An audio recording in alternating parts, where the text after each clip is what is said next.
of him very closely at that time, that he really means that. He was very committed to being one of the few politicians who was committed to that formula. And so let's see what happens in the next few days or next few months, because he has said that very soon that thing will happen.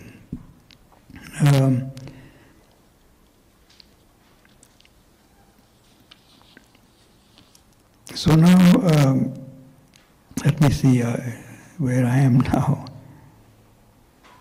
So what we now have is a modified system of 2028, and I would like to say a little bit about that. But I'd like also to say that I felt myself that the other draft was a very good draft for all kinds of purposes, and I think there will be some, but in the end we did get about 80% of that draft, and now we have some discussion as to whether the changes that are being proposed should move more towards the parliamentary system, the Odinga model, or the model of the other group, which would become very authoritarian, but maybe introduce one or two other officers. And if there's time, I will say a little bit about this whole question of what is called a referendum, a term which makes no sense in the context in which it is used.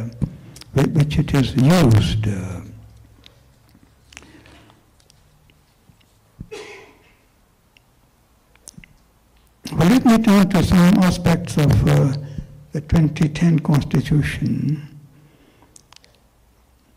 and how far it has achieved the objectives that its founders and supporters had hoped for.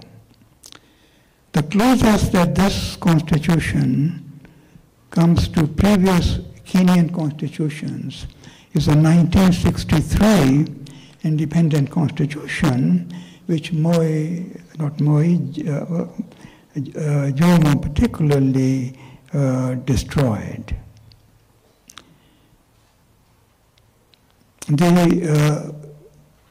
We don't have the same range of institutions and linkages that we had in 1963, but it seems to me that the 1963 places greater value on principles and values and the right of people than they had in 1963.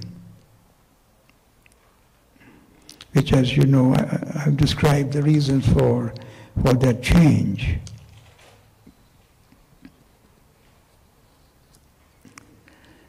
Well, what, of course, had been also initiated in 1963, which I should also draw your attention to, was that the Senate of that period was abolished by Jomo Kenyatta, and they were told to resign with the help of a large sum of money, and then were also made members of the lower house. I want to say that I'm emphasizing this a little bit because I want to indicate how our political leaders have been totally unscrupulous about the way they run politics, organize it, way they look for benefits for themselves. So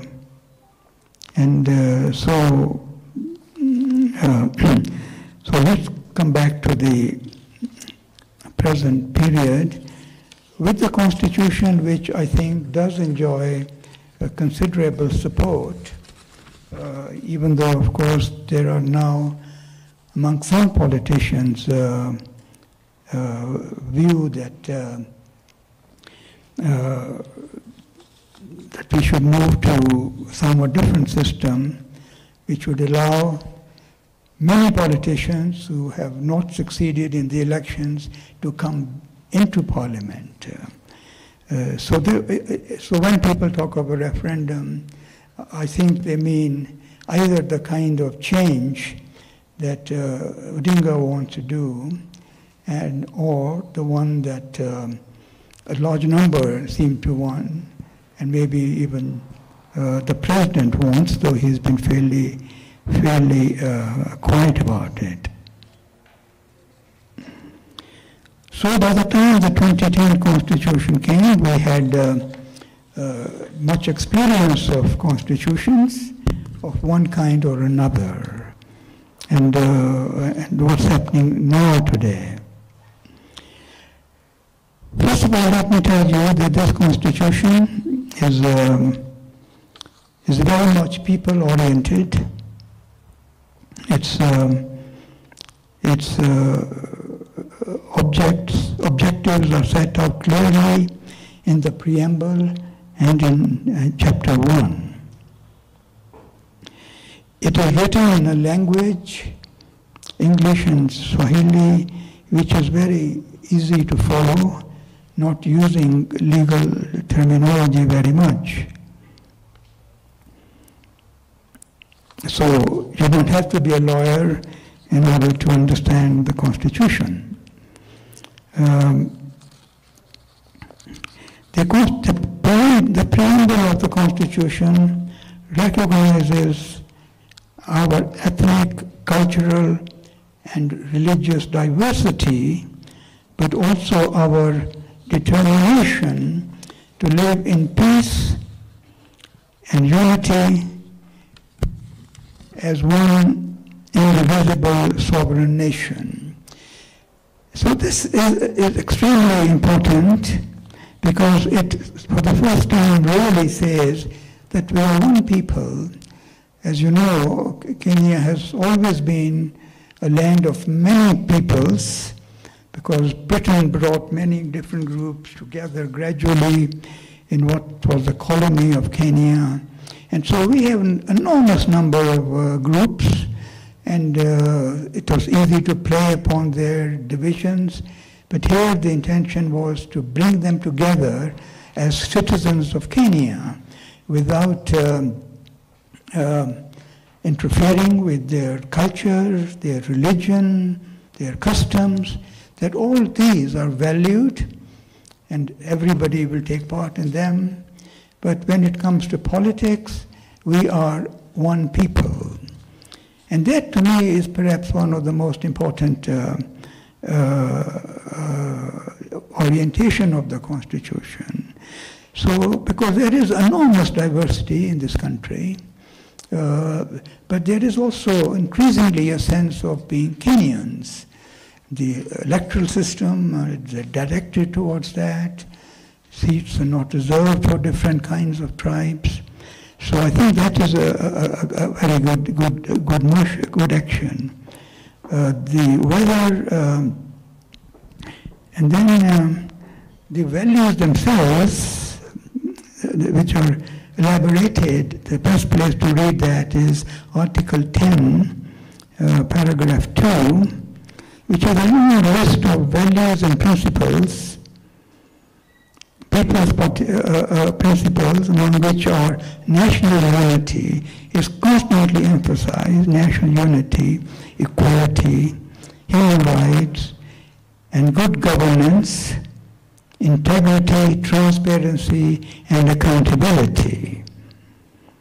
There's also emphasis on democracy, social justice, rule of law, rights for women. And if one were to study, as we are now doing in Katiba Institute and other places, to see how successful the present Constitution has been, really would be to turn to these goals.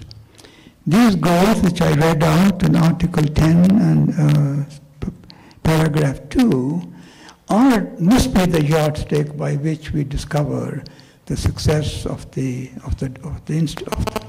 Constitution, of the government, of parliamentarians, how far they have worked towards achieving these objectives. And again, unlike previous constitutions, it is not majoritarian, but as the balance of different interests of communities and promotion of those constitutional principles I read to you. Members of state institutions are constantly reminded that their power comes from the people.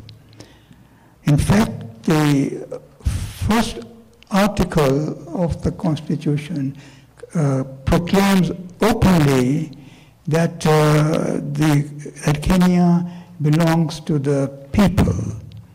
So all the things we do, acts we perform, come from the people. And many rights are given to people so that they are constantly engaged, even if they are not members of parliament. Otherwise, they are constantly engaged in policy issues, in their ability to make representations, what we call public discussions, or participation, and so I think that's how far that is succeeding. We shall see. In one curious way, the idea of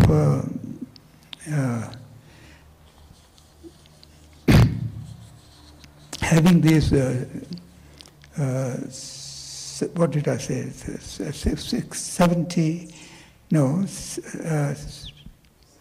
47 counties are a little bit inconsistent with the notion of one people.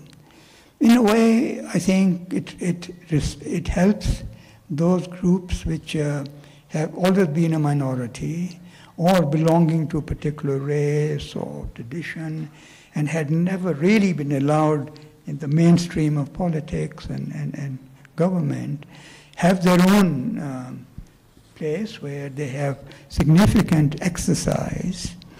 But on the other hand, we are emphasizing that we are one people. And inevitably in discussions of county government, you will find references to tribe, to religion, to background. And of course, almost in every county, there is one dominant group which controls most things. So there is a bit of an inconsistency in that arrangement. But all the other values that I quoted are I think, appropriate. They fit together. They move in the same direction. Now, I have to wind up soon, but so let me say that perhaps the most important part of the Constitution is the human rights one. I think it's the most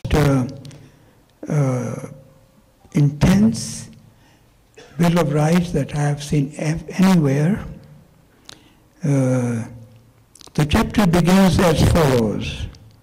The Bill of Rights is an integral part of Kenya's democratic state and is the framework for solid economic and cultural policies.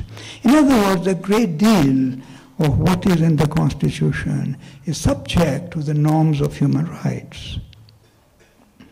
The purpose of recognizing and protecting human rights and fundamental freedoms is to preserve the dignity of the individual and communities. There's a lot of emphasis on rights of communities, of minorities particularly, and to promote social justice and the realization of the potential of all human beings. I think there has been a fair degree of work done on human rights, on how far they have made things different. For example, the Bill of Rights deal also with the living standards of people. There are actually 3-4 articles which are addressing poverty, health, education, housing, all those things. My own work, little work so far on this, is that on that part of the Bill of Rights, we have not succeeded. The level of poverty in Kenya now is higher than we were about 5 years ago, 10 years ago. And we can't say that is a respect for this constitution or this fundamental human principle. 42, 44 people live below the poverty line. And the research that Katiba Institute has done in poverty is just appalling. What the government is doing and even the counties are doing. So we certainly don't have succeeded in using the human rights. There are other features where they are, one could say, yes, they are really having an impact, that things are improving, and of course the list of human rights is a very large, long list. It goes into economy, goes into many other areas, and so in some of those there is success. In one where it involves people, poor people, minorities, we can't say that they have had much success.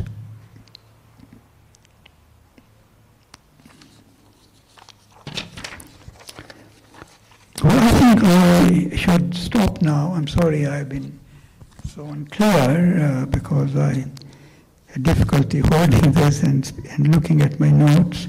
Let me say finally that the Katiba Institute, from which I come, has a project now to see how far the Constitution of 2010 has been successful in terms of achieving the objectives of the Constitution.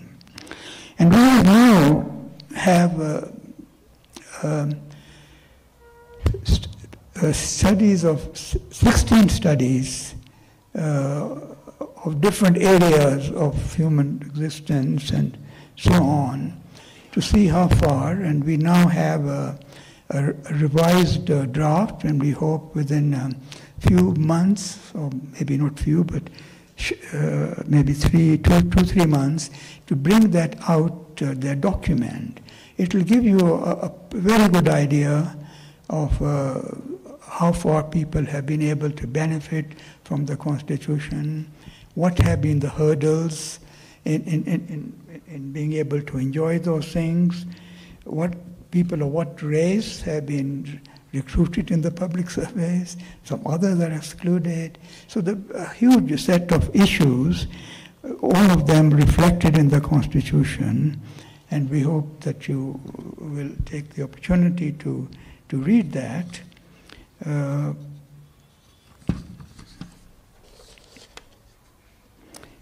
I also have a list here, but maybe there isn't time now, but in the question time, so we summarized from these documents that I mentioned what exactly had happened in that particular area. So we have summarized the 10 areas in which we have brought here to see what impact the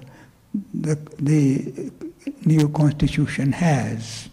And this will be available also very soon. And the final point, because I was asked to say something about, is the question of referendum. Well, what is referendum? The word is used everywhere.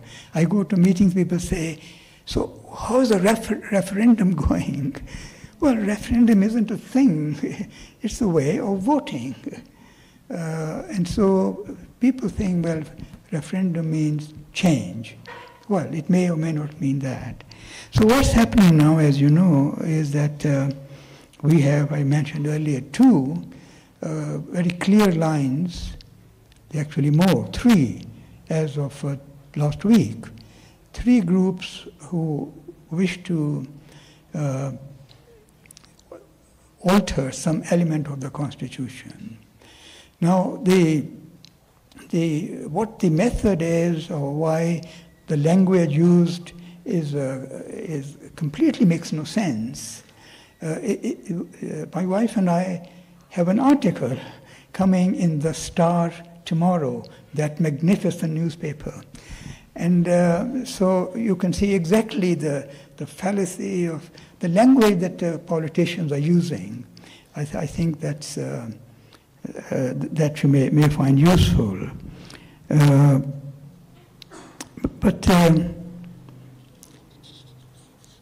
But so briefly, what does it mean? I mean, it could mean, in the case of Raila, the restoration of true federalism, and of and the other one, and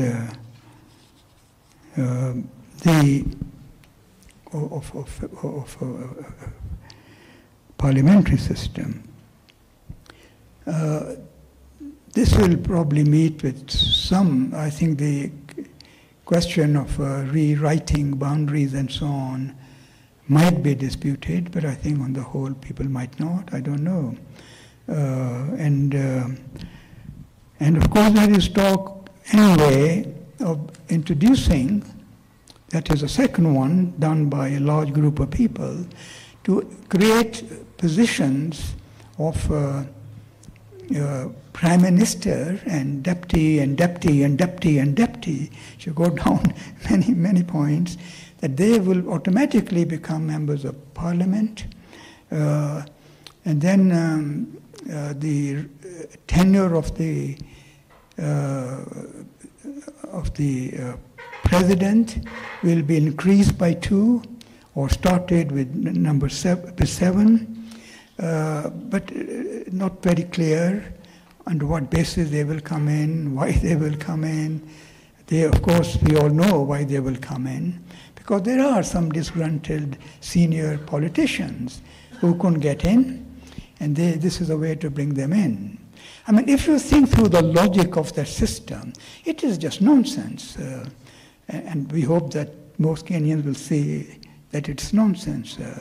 So it all seems that people, politicians and so on, have no very clear sense of how their own system works, or that what they are proposing will achieve the objectives they have in mind.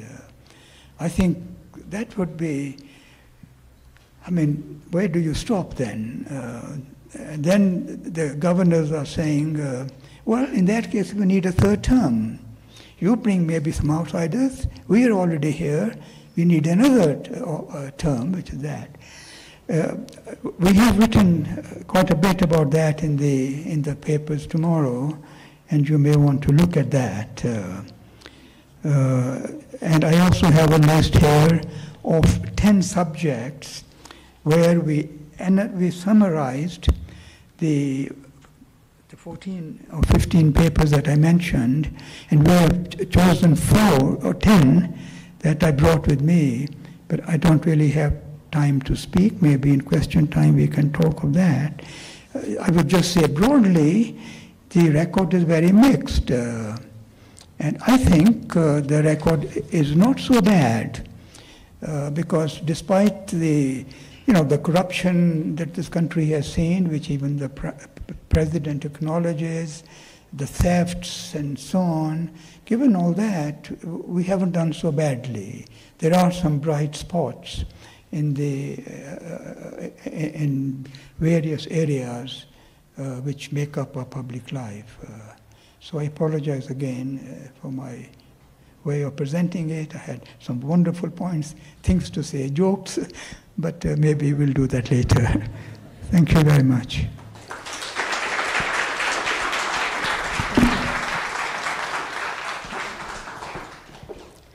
Thank you very much, Professor Yash, for taking us through the process of constitution making from the beginning, how it started up to now, and to talk about the present, especially about the referendum. Everyone is talking about the referendum, but we don't understand what it is or what the word actually means. I think when all this was happening, people were talking about, I don't hear so much about Wajiko anymore.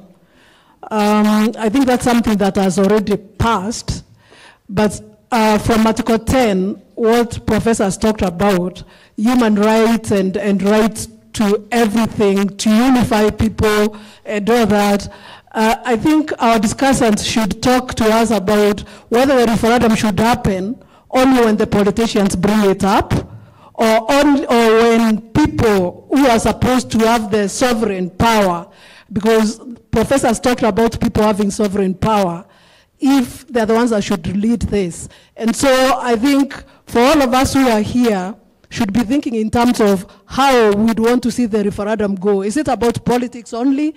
Is it about making presidents and prime ministers and high positions for politicians? I think these are some of the things that we should be talking about, and have this, if there has to be a referendum, have people themselves take the lead. So I'll invite Professor Kishiangani to discuss for the next 10 minutes, and then we'll have Mrs. Mushimuti. Thank you, Prof. You want me to speak through there? Your choice. Good evening, everybody. We have fed from the wisdom of Professor Yash Palgai. I enjoy listening to him. He speaks softly, but he hits very hard. I think he has raised fundamental issues about the Constitution and the process that we have been threatened by a couple of politicians and some union leaders that we like it or not, there will be a referendum on the Constitution. So just to capture what the Prof has said, fundamentally he has talked about the constitutional arrangement we had in 1963 that was quickly mutilated by Jomo Kenyatta. And then he has talked about the authoritarian constitution that was ushered in under Jomo Kenyatta, later perfected by Daniel Arap Moi. And then the fight for a new constitutional dispensation was ushered in by advocates of change, including himself. He's a victim of a bad constitution, and that is the reason why he was exiled in Hong Kong. So, my contribution to his discussion is this, and I think this is what can guide the Republic to engage in this conversation. Why did we change the old constitution? In my opinion, that will be the starting question. We changed the original constitution that was so much glorified under Moi and Jomo Kenyatta because we wanted to dismantle authoritarianism. And I think Professor Yash Palgai has talked about the authoritarian nature of the Moi as well as the Kenyatta constitution. So that is the reason why we asked to change this constitution. And the result of that bad constitution was things like detention without trial, Prevention of Public Security Act of 1964. The reason why the constitution we had is bad is exactly seen in how, and with a lot of respect, how Honorable Matiba looked like before he expired. So people can make jokes about changing the constitution. If we had probably the 1963 order, Honorable Matiba probably could not have died with the pain he died with. If we had not changed the constitution to the authoritarian level it was, maybe we would know why. Maybe Mboya would still be alive. J.M. Karaoke would probably be alive. Maybe Ngugi wa Thiong'o, who has been around the country, would not be living in the United States of America. Maybe Michere Mugo would not have become a citizen of Zimbabwe after the authoritarian regime of Daniel Arap Moi denied her a visa on the runway at Heathrow Airport. It took Sally Kosgei, it took Sally Mugabe's intervention for Michere Mugo to be readmitted to Africa.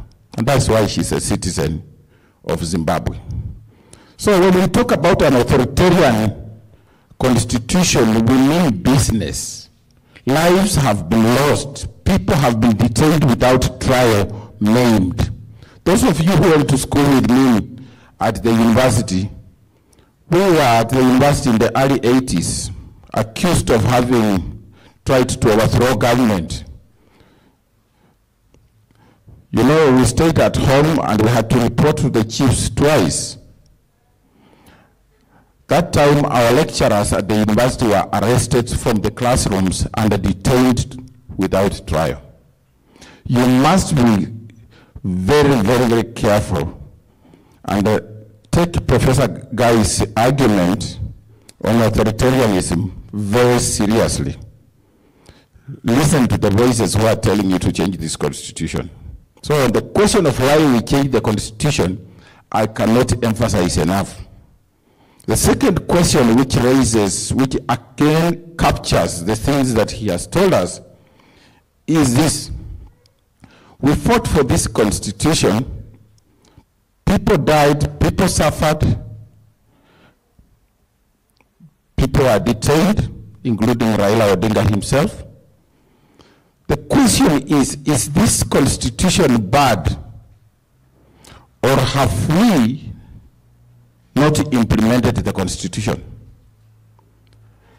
My intervention, third-rate intervention in this thinking, is that actually the biggest weakness in this republic is not this constitution. We have simply failed to implement the constitution. So you don't tell us to go to the referendum to write a new constitution when we are even unable to implement the one we have. So therefore, I agree, and I share with Professor Guy his sentiments that this constitution is very progressive. The Bill of Rights, Article 10 on national values and principles of governance.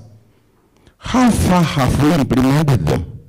If you are employing your own brothers and sisters who don't qualify to do the job they are doing, you are bringing the whole village in public office. Do you blame the constitution? Even if we write another constitution and talk about the same thing, and you have people who don't want to implement the constitution, how many constitutions will you write? Ladies and gentlemen, we have failed to implement this constitution. In my opinion, the implementation level of this... I hope that people who want a referendum are not the ones putting off the lights. But I want to over just your intervention, this second question is critical.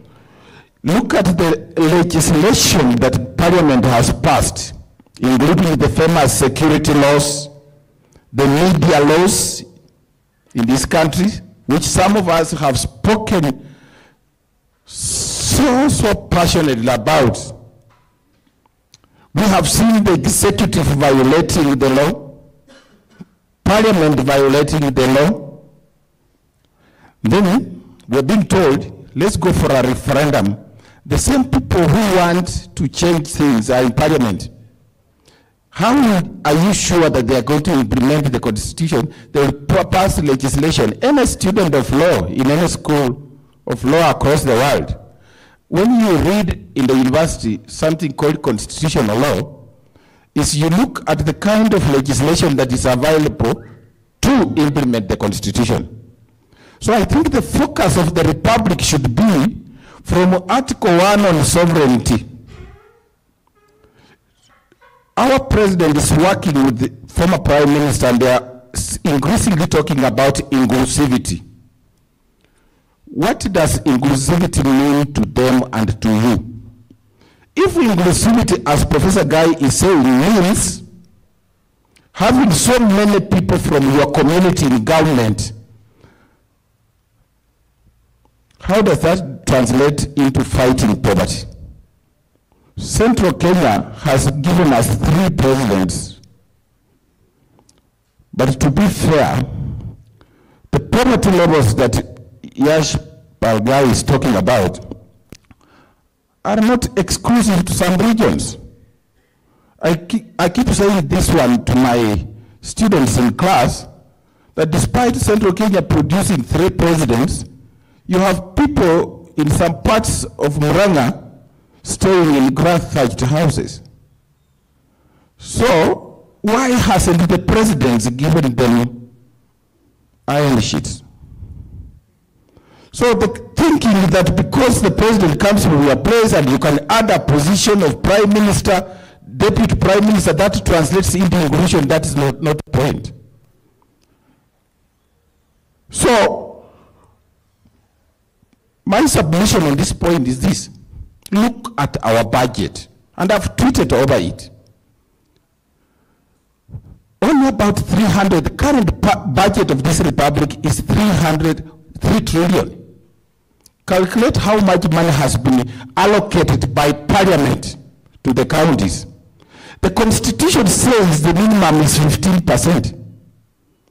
But when we look at the money that has been given to the counties, it's about 378 billion. Is probably less than 15%. How much has been given to development? 661 about there to development expenditure for the whole country. But how much money has been given to the executive in Nairobi? 1.3 trillion. And now you are being encouraged to say, let us end the devolution and move the 378 billion in the counties, take it back to Nairobi. The easiest argument you get on the streets is that counties are corrupt. Who is not? The national government is corrupt. So you want to take 378 which has been given to the counties and take it back to the national executive to steal it, and when they steal it through National Youth Service, through health systems. So you would rather corruption thrives at the national government and you destroy the budget, take it back, destroy devolution. Now, the reason why I'm raising that matter, and I don't think that publicly, my sister here is talking about Wanjiku. Does Wanjiku even know that 1.3 trillion of our national budget is in Nairobi? Does Wanjiku know that?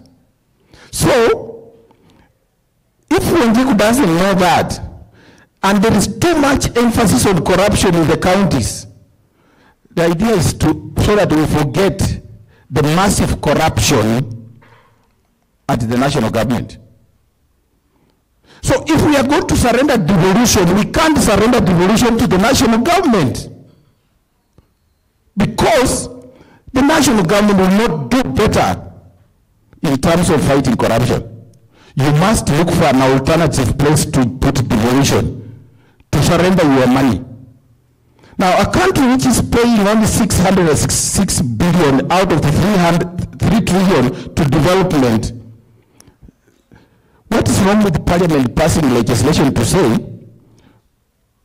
when we move the budget to 3 trillion from 2.7, because the Constitution says the threshold is 15%, now anytime we move the budget, we can now move the counter allocations.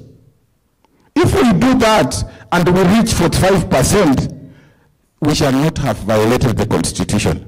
So that's why I'm saying, have we implemented the Constitution to the point that we say, after implementing this Constitution 100%, including the Bill of Rights, then we say, after implementing the Constitution, we have seen it is not good. But even when we have not implemented 20% of this Constitution, we are now saying we want another Constitution. I'm not boarding. The third question, because I'm summarizing my points of view for, is what do we need to change? You know, people are telling you, Professor Yash guy is saying, there was an attempt in what he called the Bomas draft before the 2007 election to have a constitutional dispensation that brings in a parliamentary system. I think, Prof, when you have your own time, I hope in the article it's there, again, Wanjiku should understand the difference between the parliamentary system and the presidential system. Ladies and gentlemen, when you create a parliamentary system, the simple thing, and any student of political science or history in any small university will tell you, a parliamentary system means that a person who forms government, the head of government, is a leader of a party that has majority members of parliament in the House, or a coalition of parties with majority members in the House. Second, in a parliamentary system, you choose members of parliament, some members of parliament, to become cabinet ministers. That is what a parliamentary system is all about. Now, those who don't get jobs in government while they're in parliament become the opposition. We used to call them backbenchers. In a presidential system, therefore, in the parliamentary system, even the prime minister, that person, you can call him the chief minister or the prime minister, that becomes the head of government. If some party withdraws and he gets minority, you go for elections. In a presidential system, the president is elected directly. The president gets his cabinet outside parliament and asks parliament to check him. One of the things that caused us to change this constitution was because the principle of separation of powers, as envisaged in the Montesquieu's framework in France, that principle had been violated. And we realized that sometimes President Moi and President Kenyatta were doing both executive and legislative functions. They would direct the legislature. Civilized communities, great countries that have made it, recognize the importance of separation of powers. And because of that, we decided that we don't want that old order again. So we chose a presidential system. Do you know what happened? Even I've had Prime Minister Raila Odinga talk about a hybrid system. The hybrid system is exactly what Jomo Kenyatta did. After 1963, he declares himself president, but by doing that, you assume that Kenya is a presidential system, but he quickly now starts appointing ministers from amongst members of parliament, which is the preserve of a parliamentary system. So he concocted a solution which is halfway parliamentary, halfway presidential. The result is this detention without trial and the looting of our country, intolerance, lack of freedoms. So I don't know which hybrid system former Prime Minister is talking about. But now I want to tell you that in a presidential system, because the president doesn't sit in the House, and he chooses cabinet which can be checked by the House, he can be dismissed by the House, and he goes back to the drawing board. Part of the grounds for dismissal would be Article 10, National Values and Principles of Government, Article 73, the beginning of Chapter 6. And they can say, you don't qualify to hold office, you are choosing the wrong people. That provides room for checks and balances. But now that you want to go to a parliamentary system, where you ask the executive and the legislature to sleep in the same bed the whole night, and tomorrow you want them to check each other after they have been massaging each other. How can that happen? When ministers say they are Minister for Education and they represent Gatundu constituency or Stare constituency and they are Minister for Education, they are executive. When now they say I'm representing Stare, in the same legislature, they are what? The legislature. If you are a minister and a member of parliament, you have two roles, legislature and executive. How can you check yourself? So part of the reason why we are in this quagmire is ignorance. And we have left quacks and charlatans to discuss the constitution while we watch. This place is full of the academy. I can see students who teach, senior colleagues who are senior diplomats who should direct this debate. So I've just given you one example of the issues. What is it that we want to change? I'm telling you, if they come with a referendum question and tell me, we want to take the 1.3 trillion from the national government to the devolved units as a referendum question, so that we have 60% of the devolved, the funds from the national government going to the devolved units, because 60% of the functions of the national government have gone to to the counties, yet only 15 or less than 15% of the budget is going to the counties. So my referendum question number one is this. Because we have developed 60% of the national government functions, let us take spare 60% of our national budget. I don't know whether Raila Odinga will accept. I don't know whether Kenyatta will accept. I don't know whether our brother Atoli will accept. That is my referendum question number one. And then my referendum question number two, and I ask for your indulgence because you gave me only 10 minutes, and I hope that my members will bear with me. If you stop me, I will. But I want to talk about that. So the presidential system, my referendum, Wanjiku's, I think I'm speaking for Wanjiku. Wanjiku's referendum question is not, I think, Uhuru or Raila's referendum question. We need to agree on that. And it is going to be a long process. Let me tell you, it's not a joke. Nobody owns this country more than us. This country is ours. Article 1 of this constitution says the sovereignty of Kenya lies with the people. People who are using delegated authority cannot try to dictate to us how we can change our country. Look at the matter of Senate. Some people have suggested that we remove Senate. Those of you who are conversant with the American system know the role the Senate plays. In 1963, this was the intention of Senate, to do exactly what happens in the United States. We have the question of tyrant of numbers in this country, and you know it. People talk about their numbers. What helps the United States, as diverse as it is, to stay afloat? It's because while New York can have a huge number of MPs like over 30, 55, Texas, California. So in terms of representation in the House of Representatives, you'll have more elected people in one state rather than the other. Massachusetts doesn't have the same number to take to the House of Representatives. So how does the United States use Senate to equalize?